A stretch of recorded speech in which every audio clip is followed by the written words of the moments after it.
All right, so you're ready to take on the IELTS listening test, huh? And you found this website just crammed full of Very resources. good one. It is a good one, and today we're going to deep dive it and pull out all those golden nuggets, all the little insider tips to help you just ace this thing. Yeah, we're going to break it down, show you the structure of the test, look at all those different question types you might see, Mm-hmm. and give you some strategies to help you boost your score. I like it. So the website breaks down the listening test into 4 sections, Yep. each progressively harder. Yeah. So give us the overall game plan. Okay, so you get 30 minutes for the listening and answering section. Okay. Then you have 10 minutes that are crucial. 10 minutes to transfer your answers onto the answer sheet. Oh, right. So you have to use that time wisely Yeah. because that can be the make or break moment.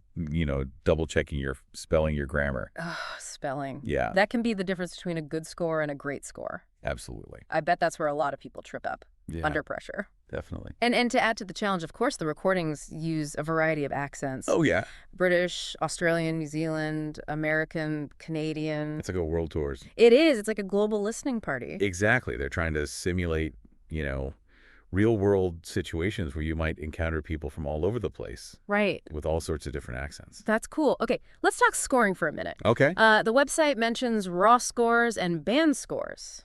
What's the difference? All right. So every correct answer you get, that gets you 1 point. Mm-hmm. So the maximum raw score you could get is 40. Okay, Then that gets converted to a band score, which ranges from 1 to 9. gotcha. And here's a little insider tip. Okay.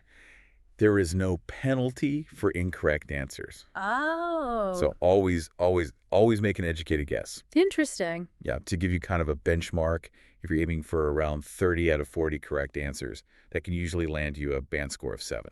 Okay, so you don't have to be perfect. No, not at all. That's encouraging to know that you can miss a few and still be okay. Absolutely. All right, so before we get too deep into the weeds here, I want to point out that the website offers a fantastic resource, Yes. a free sample IELTS listening test PDF. Yeah, this is a great opportunity to get a feel for the real deal. Yeah, Take the test, see where you stand. make a little trial run. Yeah, and then you can see, what areas maybe you need to focus on a little bit more. I love it. It's like a dress rehearsal before the big show. Exactly. Okay, so let's dive into the IELTS listening task types now. Okay. The website lists 6, Mhm. and they are sentence completion matching plan map or diagram labeling form, note table flowchart, or summary completion, multiple choice, and short answer questions. Wow, that's a lot. That's a mouthful. It is. Instead of just listing them all out, Yeah. why don't we look at some of the ones that people tend to trip up on? Okay. So let's start with matching and plan map, or diagram labeling. Sounds good. Matching questions, those can be tricky because you're connecting statements or pieces of information based on sometimes very subtle clues. Yeah, it's all about paying close attention to keywords and synonyms.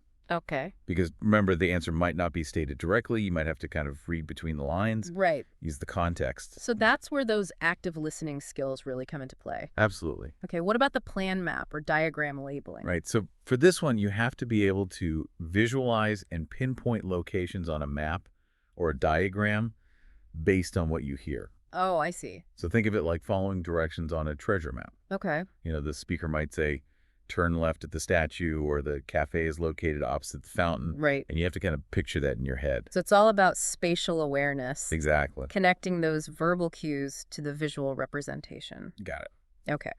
Those are some great tips for those 2 task types. Hmm.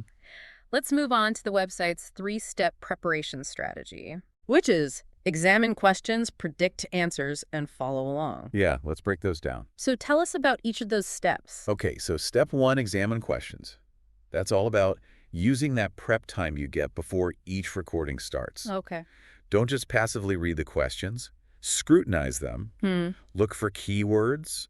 Think about what kind of answer you need and watch out for any potential traps. So be proactive, right? Exactly. Set yourself up for success before the audio even begins. Yeah.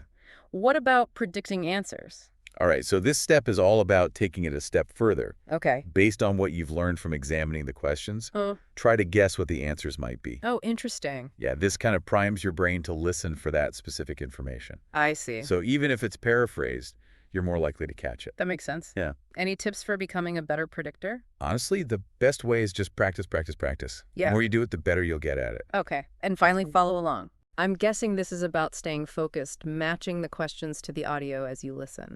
The questions are usually in the same order as the information in the recording. Okay. So if you miss something, don't panic. Right. Just take a deep breath and try to pick up the trail again. Okay. It's a mental workout, but with practice, you'll get better at it. All right. That's a solid framework for approaching the listening test. Yeah, I think so. Now let's talk about something a bit more fun. Okay. Free resources. Yes. The website lists a bunch, including YouTube, TED Talks, BBC Radio, and more. There's so much out there. How can these help with IELTS prep? These resources are amazing for building your overall listening comprehension skills. Okay. You get exposed to all sorts of accents, speaking styles, topics. It's great preparation for the real test. So we're talking podcasts, documentaries, news, even movies and TV shows. Yeah, anything goes as long as it's in English. Right. The key is to make listening practice a regular habit. Yeah. Even 15-20 minutes a day can make a huge difference. Now I'm curious about those form note table flowchart or summary completion question. Oh, yeah, those are interesting ones. They seem a little intimidating. They can be. Yeah. Let's unpack those a bit. All right, let's do it. So basically, think of it this way. You're listening to a lecture or a conversation, Okay. and you have to fill in missing information on different types of forms, notes, tables, flowcharts, summaries, that kind of thing. Okay. It really tests your active listening skills and note-taking. Gotcha. So let's start with form completion. Correct. The website gives the example of a package shipment. Yeah. So picture this. You're listening to a conversation between a customer and a shipping agent. Okay. You have a form in front of you Mm. with blanks for things like the customer's name, the Yeah. destination package, dimensions, contents, all that good stuff. Mm-hmm. Your job is to catch those details as they're talking and fill them in accurately. So you're like a word detective. Exactly. Any tips for snagging those details? Focus on those keywords. Okay. The agent might ask, what's the destination country? Or, can you give me the package dimensions? Gotcha. Those are your cues to jot down whatever information comes next. Like a mental treasure hunt. Pretty much. Okay, what about note completion? All right, so with this one, it's all about grabbing the key points from a lecture. Okay. So you're listening to a professor talking about how airlines use something called revenue management Okay. to set ticket prices. And you've got these incomplete lecture notes with blanks to fill in. Mm-hmm. You got to listen carefully and fill those in based on what the professor is saying. So it's like you're completing a puzzle, but with words and ideas. Exactly. For instance, the notes might say, airlines use revenue management to maximize blank and blank. Right. You need to listen for those two main goals that the professor's talking about. I'm guessing they won't be stated outright, though. Probably not. You'll have to use the context to figure them out. Okay. Like the professor might say, by carefully adjusting prices, airlines can make sure they fill as many seats as possible while also making the most profit. There you go. Seat occupancy and profits. I get it. Yeah, Note completion is about capturing those big ideas, even if they're not spelled out for you. exactly. Okay. Table completion. Those look like they could be tough. They can be, but they often use tables to compare information in a really clear way. Okay. Like, think about those charts you see when you're comparing phone plans or insurance options. Right. So the website gives an example with those different time perspectives, remember? Yes. It's a table with columns for time zone, outlook, and features and consequences. Yeah, and each row is a different time perspective, like past, present, future. Okay. You need to listen for the descriptions of each time perspective and match the right details to the right cells in the table. So it's like sorting information into the correct buckets. Precisely. For example, the speaker might say, people with a present hedonistic perspective are all about immediate gratification. They want to enjoy themselves right now. So you'd put something like, seek pleasure and fun, avoid boredom, under the features and consequences column for present hedonistic. Gotcha. Makes sense. Makes sense. Okay, what about flowchart completion? Flowcharts are great for showing a sequence of steps or a process. Okay. Like, imagine the speaker is describing how a product is developed from the initial idea all the way to launching it in the market. Mm-hmm. And you've got a flowchart with some steps missing. Okay. You have to fill those in based on what the speaker is saying. So you're basically mapping out the process. Exactly. The speaker might say, once the prototype is done, it's got to go through a bunch of testing before we can mass produce it. Right. So you'd fill in the flowchart accordingly, connecting prototype finalization to testing and then to mass production. So it's all about understanding the order of operations. You got it. Okay. And then we have the summaries, Oh, yes. which seem like they really test whether you've understood everything. They do think of them as a condensed version of the whole lecture or conversation. You're given a paragraph with some words missing, and you have to fill those blanks based on the main ideas you picked up from the audio. So you're basically writing a mini essay. Kind of, but you get some help along the way. Right. For example, the summary might say, this lecture talked about all sorts of things that affect what consumers buy, including blank, blank, and blank. Gotcha. You'd listen for those key factors and fill them in nice and concisely. Okay.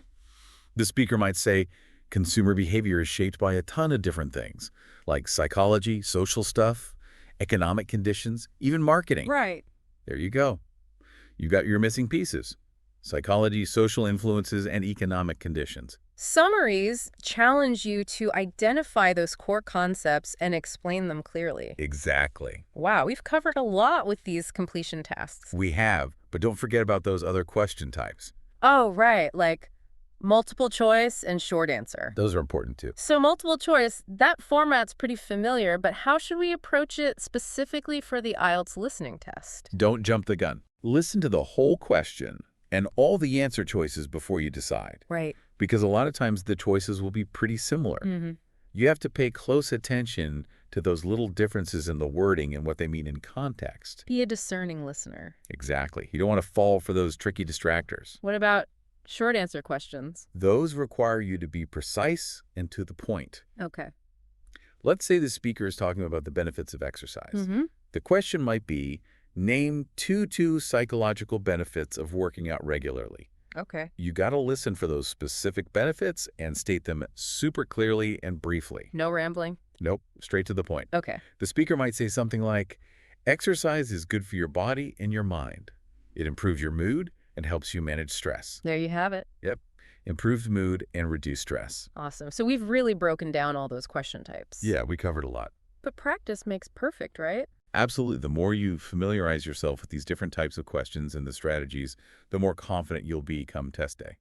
Speaking of practice, the website also mentions some great free resources for working on those listening skills. Oh yeah, there are tons of them. Should we delve into those next? Yeah, let's do it. All right, so we're talking about free resources here, things you can use to really boost those listening skills. Exactly. The website mentions some interesting ones like YouTube TED Talks, BBC Radio. Ah, yeah, those are great places to start. So how can we use those specifically for IELTS prep? It's all about surrounding yourself with real, authentic English content. Think of it like a workout for your ears. I like that. You know, the more you listen to different accents, different topics, different ways of speaking, the better you'll get at understanding all the nuances of the language.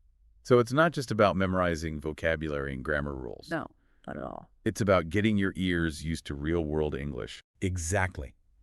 The more you listen, the more comfortable you'll feel, and the more confident you'll be when you walk into that test. The website also mentions podcasts as a good resource. Oh, yeah. Podcasts are fantastic. Any recommendations for specific podcasts that would be good for IELTS prep? I mean, there are so many great ones out there. Right. But I'd say look for podcasts that cover a variety of topics. Okay. You know, things like science history, current events, culture, that kind of thing. So we're talking about shows like... BBC World Service has some really good ones. Okay. And NPR in the U.S. Right, and those are easy to find on Spotify, Apple Podcasts. Yeah, they're everywhere. Super accessible. And what about audiobooks? Oh, audiobooks are another great option. Okay. It's a really enjoyable way to immerse yourself in the language. You get to hear all the little nuances of spoken English Right. while you're enjoying a good story. So it seems like the key takeaway here is to make English listening a part of your everyday life. Absolutely make it a habit. Even just 15, 20 minutes a day will make a big difference. Okay, before we wrap up, I wanted to go back to something the website mentioned about those different time perspectives. Oh, yeah. That's an interesting clip. It talked about it in the context of one of the sample tests. Right. How can understanding those different perspectives help with IELTS prep? It's all about self-awareness. You know? Okay. Figuring out your own personal time perspective, whether you're more focused on the past, the present, or the future. That can help you create a study plan that really works for you.